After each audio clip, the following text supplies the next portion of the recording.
Dear friends and followers, welcome back to my channel and to a video only a cargo pilot can show you how to make the jumbo smile, or in other words, how does the nose cargo door of a Boeing 747 freighter work and what your average household turning rod has got to do with it. So be ready for a big opening and let's get started. Yes, that 7.6 maybe must be cotton and went into the dryer because what you're following there is a 7.5. Sorry about that, sir. The Boeing 747 is one of the rarer planes which has the option to be fitted with a giant nose cargo door if you order the Boeing 747 cargo freighter version. Now the massive door can easily be opened and closed in a matter of seconds. Now this feature makes her very unique for cargo airlines, as other cargo planes such as the Airbus A300 for example or Boeing 777 are fairly limited in the maximum size of pallets they can load. A Boeing 747 could load a pallet via its nose cargo door to a maximum length of 56.4 meters, 2.4 meters in height and 3.8 meters in width. Now that's a very large pallet. An Airbus A300 with only the side cargo door is limited to a maximum pallet size of 3.6 meters in width and 2.5 meters in height. So it's no surprise that DHL favors the A300 as they primarily transport parcels which are stacked into containers and then high loaded into the main cargo deck.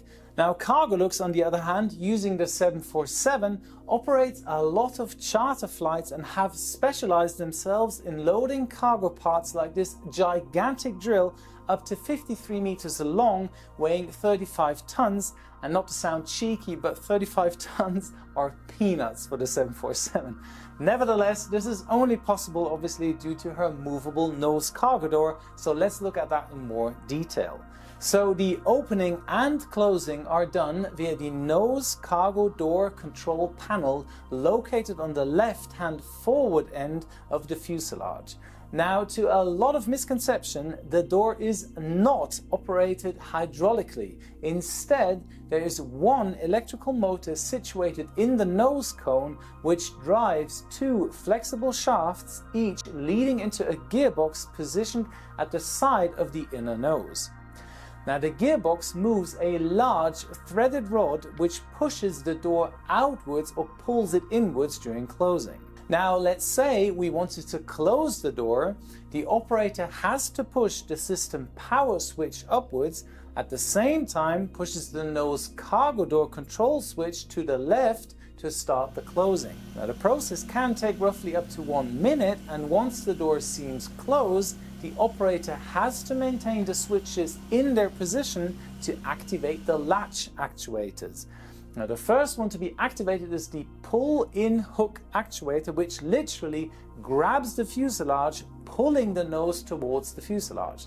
Now once the hook holds onto the fuselage, an electric switch gives a signal to 16 equally spread out latch actuators, which electrically push or turns a metal rod through its respective counterpart. Once the rod is through the loop, the rod presses a switch signaling on the control panel that the latch is locked. Now in this case here, you can see that latch 3 right shows that it's not locked. Now to be sure, you first check if the light is faulty by pressing the switch itself.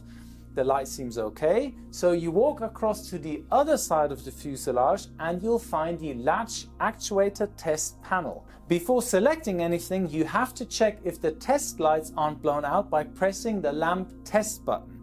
Okay, everything seems fine. Then you select the respective latch, and by pressing the test button on the latched closed side, we identified that the latch wasn't in its closed and locked position. After maintenance investigated the situation, all was working fine.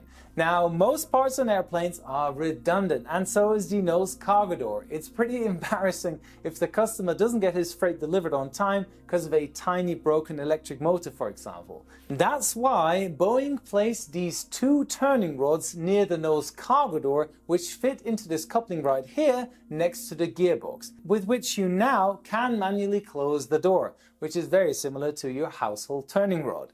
And I was told this can take up to an hour, but luckily very rarely happens. And the same goes for the latch actuators. If one of them has an electrical fault, you either replace the entire actuator if you're at your home base, for instance, or there is a tool which fits onto this coupling with which you can then manually crank the actuator into its lock position. High five to those engineers. I admire your ingenuity.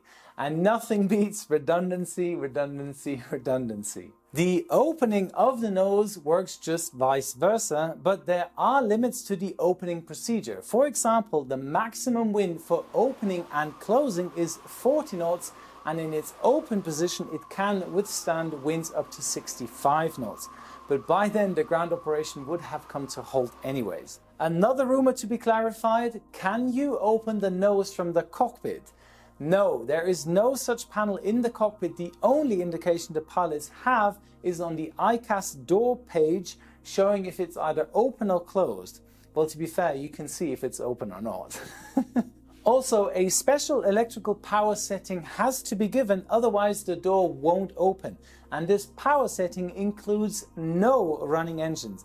So that annihilates the question, can you open the door in flight? Now, another interesting fact, I'm not sure if you have heard of the so-called Boeing 747 BCFs. Now, the BCFs are the Boeing Converted Freighters, meaning Boeing converted a used passenger 747 into a freighter version.